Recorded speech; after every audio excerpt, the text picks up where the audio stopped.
రాజకీయ నాయకులు, సినీ, క్రీడా ప్రముఖుల జీవితాలను తెలుసుకోవడం అందరికీ ఇంట్రెస్టే. వారి జీవితం ఎక్కడి నుంచి ప్రారంభమైంది, లైఫ్లో ఎలా సక్సెస్ అయ్యారు, ఇలాంటి విషయాలు తెలుసుకోవడానికి జనం ఆసక్తి కనబరుస్తారు. ప్రధాని మోదీ లాంటి నాయకుల గురించి అయితే ఇంకా చెప్పనక్కర్లేదు. మోదీ గురించి తెలుసుకోవడానికి విశ్వవ్యాప్తంగా ప్రజలు తెగ ఆరాటపడతారు.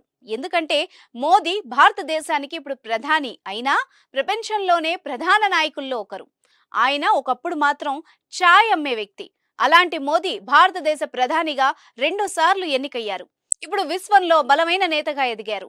కఠిన సమస్యల మధ్య భారతదేశాన్ని విజయవంతంగా ముందుకు నడిపిస్తున్నారు. ఆయన పాలనలో ఎన్నో అసాధారణమైన నిర్ణయాలున్నాయి.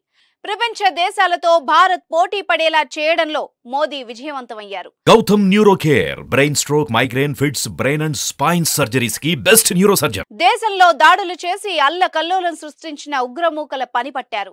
అలాంటి మోదీ జీవితం అందరికీ తెలియజేయాలన్న ఉద్దేశంతో ఓ సినిమాను తెరకెక్కిస్తున్నారు. త్వరలో మోదీ బయోపిక్ రాబోతోంది. ఈ సినిమాకు టైటిల్ ని కూడా ఖరారు చేసింది చిత్ర బృందం. విశ్వనేత పేరుతో అన్ని భారతీయ భాషల్లో అత్యంత ప్రతిష్టాత్మకంగా ఈ చిత్రాన్ని నిర్మిస్తున్నారు.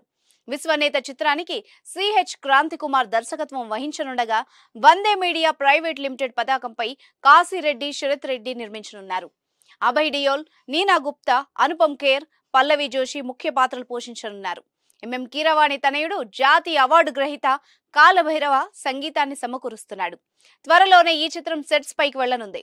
ఆర్టికల్ 370 రద్దు, డిమానిటైజేషన్, జీఎస్టీ, సర్జికల్ స్ట్రైక్ వంటి మోదీ తీసుకున్న సాహసోపేత నిర్ణయాలను ఈ సినిమాలో చూపించనున్నారు.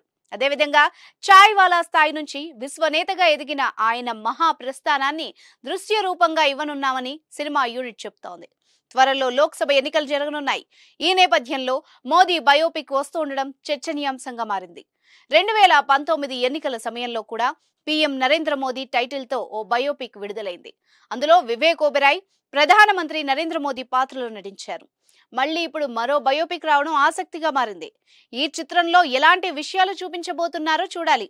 కేవలం మోదీ విజయాలని చూపిస్తారా, లేదా ప్రతిపక్షాలను కూడా టార్గెట్ చేస్తారా అన్నది తెలియాలంటే ఇంకొన్ని రోజులు ఆగాల్సిందే.